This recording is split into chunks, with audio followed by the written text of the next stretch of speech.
ষষ্ঠ শ্রেণীর সুপ্রিয় শিক্ষার্থীরা, বার্ষিক পরীক্ষা 2024কে সামনে রেখে তোমরা যারা খুবই চিন্তিত রয়েছো বার্ষিক পরীক্ষার প্রস্তুতি নিয়ে, তো তোমাদের প্রস্তুতিকে আরও একটু সহজ করে দেওয়ার জন্য আমি তোমাদের স্বাস্থ্য সুরক্ষা বইয়ের একটি গুরুত্বপূর্ণ অধ্যায় চলো নিজেকে আবিষ্কার করি।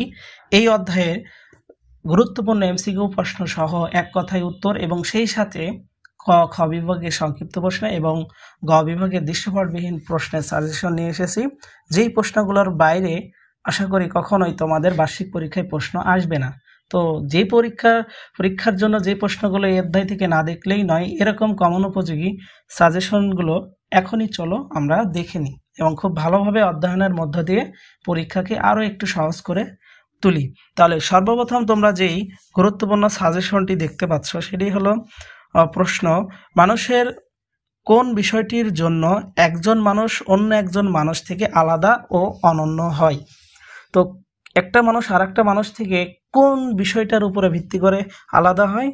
এটা সঠিক উত্তর হলো ঘ, শক্তি বা গুণ থেকে। আমাদের প্রত্যেকের মধ্যে বিভিন্ন ধরনের লুকায়িত শক্তি থাকে যা প্রকাশের মধ্য দিয়ে আমরা সমাজ ও রাষ্ট্রে পরিচিতি লাভ করি এবং বিশেষ অবদান রেখে থাকি।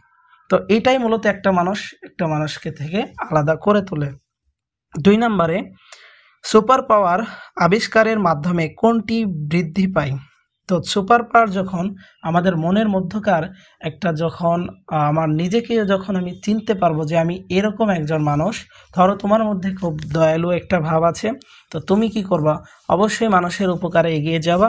তো এটা যখন তোমার মধ্যে বৃদ্ধি পাবে তখন তোমার প্রকাশ পেয়ে যাবে, তখন তুমি বুঝতে পারবা যে 2 নম্বরের সঠিক উত্তর হলো ঘ, তোমার তখন আত্মবিশ্বাসটা বেড়ে যাবে, নিজের প্রতি নিজের যে বিশ্বাস এটা তখন বেড়ে যাবে। 3 নম্বরে, নিচের কোনটি সুপার পাওয়ারের অন্তর্ভুক্ত নয়? অর্থাৎ এটা দেখেই বুঝতে পারছ ক নাম্বার অহংকার, কারণ সকল ভালো শক্তি, সকল ভালো কিছু গুণ এই সবগুলোই হলো আমাদের সুপার পাওয়ার। আর এই সুপার পাওয়ারের যে বিপরীত সেগুলো হলো খারাপ অভ্যাসগুলো, অর্থাৎ অহংকার, হিংসা ইত্যাদি। তো 4 নম্বরে, নিচের কোনটিকে মানসিক গুণ বলা হয়? তো এটা খুবই গুরুত্বপূর্ণ প্রশ্ন। 4 নম্বরের সঠিক উত্তর হলো ক, আন্তরিকতা। কারণ আন্তরিকতা, এক কথায় মনে রাখবা, মানসিক বললেই সেটা মন থেকে যেটা হবে, মনের মধ্যে দেহের অভ্যন্তর থেকে আসে, এবং শারীরিক বললে যেটা আমাদের বাহ্যিক দেখা যায় এইগুলো। তাহলে আমরা 4 নম্বরের সঠিক উত্তরটা ক পেয়ে গেলাম। 5 নম্বরে, নিচের কোনটি নেতিবাচক ব্যক্তিত্বের বৈশিষ্ট্য? নেতিবাচক মানে হলো সকল খারাপ অভ্যাসগুলো, সকল খারাপ গুণগুলোই হলো নেতিবাচক দিক। তো এখানে দেখো, নিষ্ঠাবান হওয়া, ধৈর্যশীল হওয়া, মিতব্যয়ী হওয়া, এগুলো সবই ভালো জিনিস, ভালো অভ্যাস এবং ভালো গুণ। এখানে অহংকারী দেখো, এটা খারাপ গুণ। অর্থাৎ এখানে নেতিবাচক শব্দটা যদি তুমি বুঝো তাহলেই কিন্তু এই প্রশ্নটার উত্তর তুমি যথাযথ দিতে পারবে। তো 5 নম্বরের সঠিক উত্তর হলো খ, অহংকার করা। এরপর দেখো 6 নম্বরে, নিচের কোনটি ইতিবাচক ব্যক্তিত্বের বৈশিষ্ট্য? ইতিবাচক হলো সকল ভালো গুণকে বোঝাবে। তাহলে আমরা এই দুইটা শব্দ যেন না ভুলি, তাহলেই কিন্তু আমরা এই অধ্যায়ের প্রশ্নগুলোর আনসার করতে গিয়ে কনফিউশনে পড়ে ভুল করে ফেলবো। ইতিবাচক মানে ভালো দিক, নেতিবাচক মানে খারাপ দিক। তো 6 নম্বরের সঠিক উত্তর হলো ভুল করলে ক্ষমা চাওয়া, এটা একটা ইতিবাচক দিক এবং ভালো দিক। তারপরে 7 নম্বরে, আয় বুঝে ব্যয় করা, এই প্রবাদটি কোন গুণের সাথে সম্পৃক্ত? তো এটা হলো মিতব্যয়, কারণ মিতব্যয় তারাই যারা আয় বুঝে ব্যয় করে, অপচয় করে না। 8 নম্বরে, নিচের কোনটি ইতিবাচক বৈশিষ্ট্য অর্থাৎ ভালো বৈশিষ্ট্য? দেখো তোমরা দেখেই এবার বুঝতে পারবা, কারণ ইতিবাচক শব্দটাকে যে ভালোভাবে বুঝে সেই অপশনগুলো দেখলেই বুঝতে পারবে। অলসতা ভালো গুণ নয়, এটা তার মানে বাদ যাবে। তাহলে 8 নম্বরে সঠিক উত্তর পেলাম খ, 1 ও 3। 9 নম্বরে, নিচের কোনগুলো সুপ্ত বা লুকায়িত গুণাবলী? অর্থাৎ তোমার সকল সুপার পাওয়ারগুলো তোমার লুকায়িত গুণ। তো এখানে দেখো, দয়া, মায়া, ভালোবাসা, প্রত্যেকটা শিক্ষার্থী কিন্তু এরকম বৈশিষ্ট্যের হয়ে থাকে। তো সচরাচর আমরা এইগুলো দেখি যে সকল ছাত্রছাত্রীদের মধ্যে কিন্তু এই 3টা গুণ বা সুপার পাওয়ারগুলো থাকে। তো এটা খুবই ভালো একটা দিক। তো 9 সঠিক উত্তর হলো ঘ, 1, 2 ও 3। 10 নম্বরে, নিচের কোনটি মানুষ আবিষ্কার করেননি? তো এখানে দেখো, নদী মানুষ আবিষ্কার করেনি। তাহলে আমরা খুব সহজেই কিছু গুরুত্বপূর্ণ প্রশ্ন, এমসিকিউ প্রশ্ন অধ্যয়ন করে ফেললাম। এবার আমরা এই ভিডিও দেখার সাথে সাথেই আমরা আমাদের এই পুরো সাজেশনগুলো দেখবা, তোমাদের মনে থাকবে সব। তো খ খ বিভাগের আরো একটি এক কথায় উত্তর প্রশ্নের এই টপিকটা এখন আলোচনা করছি। দেখো, প্রথমে রয়েছে মানুষের সবগুলো কি হিসেবে প্রকাশিত হয়। সরি, এখানে মানুষের যে সুপার পাওয়ারগুলো, এগুলো কিভাবে প্রকাশিত হয়? শক্তি বা পাওয়ার।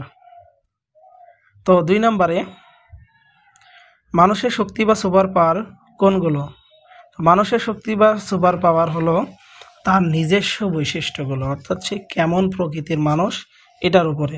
নিজের ভিতরের সুপ্ত গুণগুলো কি প্রকাশে সাহায্য করে, নিজেকে প্রকাশে সাহায্য করে।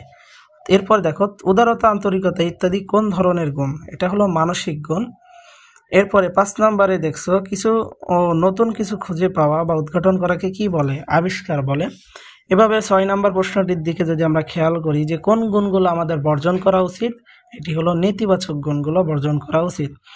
7 নম্বরে মানুষের বাহ্যিক দিক প্রকাশকারী গুণগুলোকে কি বলে? এটা হলো শারীরিক গুণ। তাহলে এখানে দেখো 1 নম্বর প্রশ্নটা হবে মানুষের সব গুণগুলো কি হিসাবে প্রকাশিত হয়। এই জায়গায় প্রশ্নটা টাইপিংয়ে ভুল রয়েছে, তোমরা একটু ঠিক করে নিও। খ বিভাগে যদি আমরা খেয়াল করি, এখানে কিছু গুরুত্বপূর্ণ প্রশ্ন তোমাদের জন্য আমি রেখেছি। ব্যক্তিগত গুণ বা সুপার পাওয়ার বলতে কি বুঝো? 3টি ইতিবাচক গুণের বৈশিষ্ট্য লেখো, 3টি নেতিবাচক গুণের বৈশিষ্ট্য সহ আরও 2টা দেখো গুরুত্বপূর্ণ প্রশ্ন তোমাদের জন্য রেখেছি। তো তোমরা অবশ্যই খ বিভাগের প্রশ্নগুলো কমন পেতে চাইলে এই সাজেশনগুলো একটু ভালো করে দেখে যাও। গ বিভাগের জন্য আমরা যদি খেয়াল করি, একজন শিক্ষার্থীর কি কি প্রয়োজনীয় গুণাবলী থাকা উচিত ব্যাখ্যা করো। ইতিবাচক ব্যক্তিত্বের 2টি বৈশিষ্ট্য লেখো। শিক্ষার্থীর গুণ বা বৈশিষ্ট্য কেমন হওয়া দরকার, অর্থাৎ ভালো শিক্ষার্থীর যে বৈশিষ্ট্যগুলো দরকার আর কি সেইগুলো।